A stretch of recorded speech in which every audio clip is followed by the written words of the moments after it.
শুধু আমের মৌসুম কেন, সারা বছর কচকচে কাঁচা আমের ফিল পেতে আমার আজকের এই পদ্ধতিতে কাঁচা আম সংরক্ষণ করে রেখে দিতে পারেন। আসসালামু আলাইকুম everyone, welcome back to my channel. ফ্রিজে রাখার কোনো ঝামেলা নেই, নর্মাল তাপমাত্রায় আপনারা এইভাবে আমটা সংরক্ষণ করে রেখে দিতে পারবেন। যখন খুশি তখন আচার তৈরি করেও খেতে পারবেন অথবা ডাল রান্না করেও খেতে পারবেন। বিসমিল্লাহ।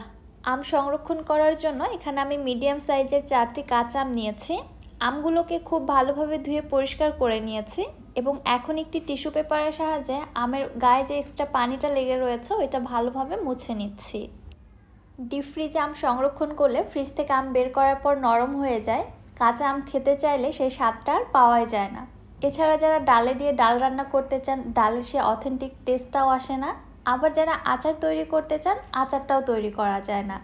সো এইভাবে আপনারা সংরক্ষণ করে রেখে দিতে পারবেন। আপনারা ডাল তৈরি করবেন, আচার তৈরি করবেন, নাকি কাঁচা আমের স্বাদ পেতে চান, সব কিছুই করে খেতে পারবেন। এনিওয়ে, ফার্স্টে আমি আমের খোসাটাকে ছাড়িয়ে নিচ্ছি একটি পিলারের সাহায্যে। আপনারা চাইলে খোসা সহই আমটা সংরক্ষণ করে রেখে দিতে পারবেন, আবার চাইলে খোসা ছাড়াও সংরক্ষণ করা যায়। আমি দুই পদ্ধতিতেই আপনাদের দেখিয়ে দিব।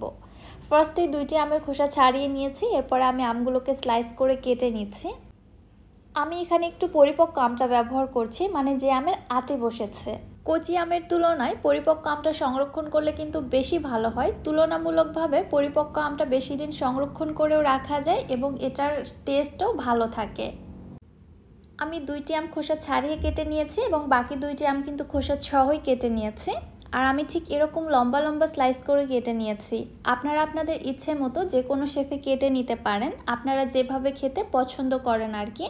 অথবা আপনারা যে শেপে আচার তৈরি করতে চান ওইভাবে কেটেও কিন্তু সংরক্ষণ করে রেখে দিতে পারেন, পরবর্তীতে ওইভাবে আবার আচারটাও তৈরি করে নিতে পারবেন। বাই দ্য ওয়ে, দিয়ে দিচ্ছি এখানে আমি খুবই সামান্য 1 চিমটির মতো হলুদের গুঁড়া। হলুদের গুঁড়া কিন্তু বেস্ট অ্যান্টিবায়োটিক, এটা প্রিজারভেটিভ হিসেবে খুব ভালো কাজ করবে। হলুদটা আমি সবগুলো আমের স্লাইসের সঙ্গে খুব ভালোভাবে মেখে নিলাম, দেখতে পাচ্ছেন ভালোভাবে মেশানো হয়ে গিয়েছে। এবার আমি আমগুলো সংরক্ষণ করব। তার আগে আরও কিছু প্রসেসিং রয়েছে যেটা আপনাদের সঙ্গে আমি শেয়ার করছি। এখানে আমি একটি পরিষ্কার কাচের জার নিয়েছি। অবশ্যই কাচের জারে আমটা সংরক্ষণ করতে হবে, এখানে প্লাস্টিক বা অন্য কোনো কিছু ব্যবহার করা যাবে না। এরপর আমি এর মধ্যে দিয়ে দিচ্ছি ফুটন্ত গরম পানি। পানিটা একদম আমি টকবক করে ফুটিয়ে নিয়েছি, কারণ এই পানিটা অনেক দিন পর্যন্ত সংরক্ষণ করা হবে। পানির মধ্যে অনেক পরিমাণে জীবাণু বা ব্যাকটেরিয়া থাকে, এগুলোকে মেরে ফেলার জন্য পানিটা অবশ্যই ফুটিয়ে নিতে হবে। পরিমাণ মতো পানি দিয়ে এর মধ্যে দিয়ে দিচ্ছি আমি 3 টেবিল চামচ লবণ।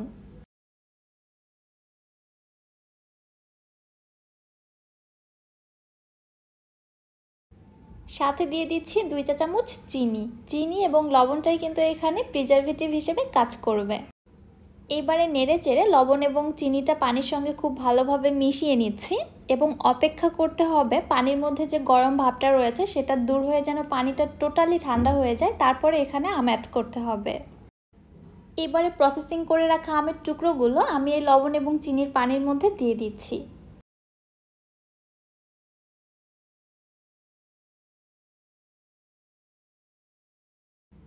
পানিটা এমনভাবে দিতে হবে আমের টুকরোগুলো সবগুলোই যেন পানির মধ্যে একদম ডুবে থাকে, একটি আমের স্লাইসও যেন বের হয়ে না থাকে। এবারে জারে ঢাকনাটি লাগিয়ে বাসার যে কোনো স্থানে আপনারা এটা সারা বছর রেখে সংরক্ষণ করতে পারবেন। ফ্রিজে রাখার কোনো ঝামেলা নেই, নর্মাল তাপমাত্রায় এগুলো ভালো থাকবে। আচ্ছা, এবারে কিন্তু অনেকের মনে সন্দেহ জাগতে পারে, আসলে কি এভাবে কাঁচা আম সংরক্ষণ করে রাখা যাবে?